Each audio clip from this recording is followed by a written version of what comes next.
今日過嚟佳景康城唔睇樓，姚姐帶你去行街。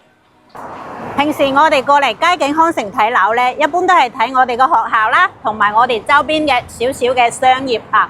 今日姚姐呢，同大家詳細了解下佳景康城10萬平方商業街有啲乜嘢。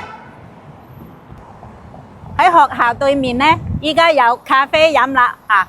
再過嚟呢，就係我哋 M 記。大小朋友都中意嘅，24小時營業啊，可以點餐送餐都係非常之方便嘅。嗱，喺我哋 M 記隔離呢，就係我哋中山嘅10大名優食材嘅正豐魚啦。佢係山水魚嚟嘅，非常之清甜美味啊！每日都定時定點新鮮送達啊，新鮮。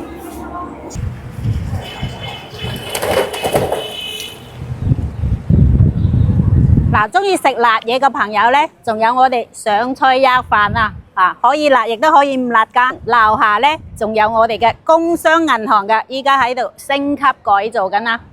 嗱，住喺佳景康城需要往返港澳嘅朋友都係非常之方便㗎。你睇我哋嘅永東巴士嚇，佢下邊有一個豪車廳，非常之舒服，入邊有洗手間有休息區，每日8班車。可以返到香港嘅迪士尼啦、機場啦、觀塘、油麻地、尖沙咀呢啲地方嘅。嗱，佳景康城唔單止小區靚，又有自己嘅商業配套，距離我哋珠海又近，隔返我哋港澳通勤非常之方便。